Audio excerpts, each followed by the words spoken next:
Could Japan protect Taiwan? If war broke out in Taiwan tomorrow, could Japan really come to its aid? Well, according to China, no. It would only suffer a crushing defeat at the hands of the ironclad Chinese People's Liberation Army and pay a heavy price. Crushing. In Beijing's eyes, Japan would be knocked out as soon as it stepped into the ring. But is this true? To understand this, we must return to our protagonist, Sanae Takaichi. The Japanese Prime Minister has arrived with a very clear goal: to accelerate rearmament and turn Japan into a real strategic player in the Indo-Pacific. It's no longer a question of being in the shadow of the United States. Takaichi wants Japan to have its own voice. In fact, one of her first promises was to increase defense spending to 2% of GDP ahead of schedule. Tokyo wants to be prepared for whatever happens, or at least it wants to appear to be. Now then, let's not get ahead of ourselves. The problem is that Japan alone could not come to Taiwan's aid, no matter what Takaichi says. It would definitely need the involvement of its allies. Tokyo is clearly outmatched. It is evident that the Chinese People's Liberation Army is gigantic, and Japan cannot stand up to it alone. The Chinese armed forces outnumber the Japanese 8-1 in terms of personnel, 7-1 in terms of warships, and 5-1 in terms of military spending. Even taking into account that Japan's military technology is superior, it would be unthinkable to consider a conflict in which they participated alone, especially after years and years of military underfunding.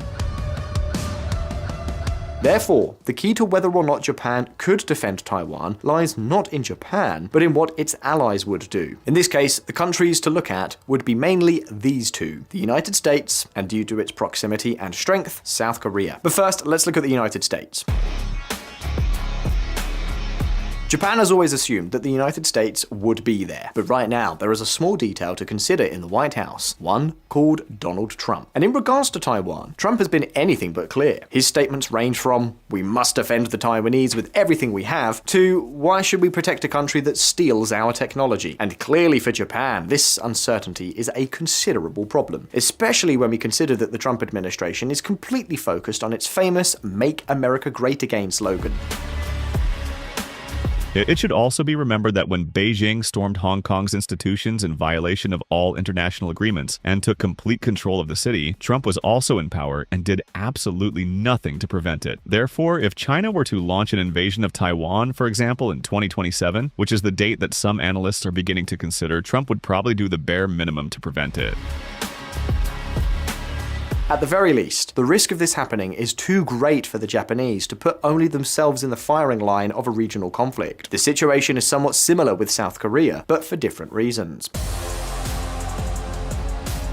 Like it or not, Seoul is not going to get involved in a war against China for two reasons as big as an aircraft carrier. First, China is South Korea's largest trading partner, and also a supplier of key resources that are essential to South Korean industry. Second, South Korea competes directly with Taiwan in the chip industry. The technological and economic heart of South Korea is Samsung and SK Hynix, and that of Taiwan is TSMC. Both countries are competing to dominate the most strategic industry on the planet. And while Takaichi is thinking in terms of political calculations regarding Taiwan, for Seoul, Taiwan is more of an industrial rival. So, from here on, the situation is clear. Japan says it would help Taiwan. China says it would crush it. The United States is unpredictable, and South Korea is complicated on this issue.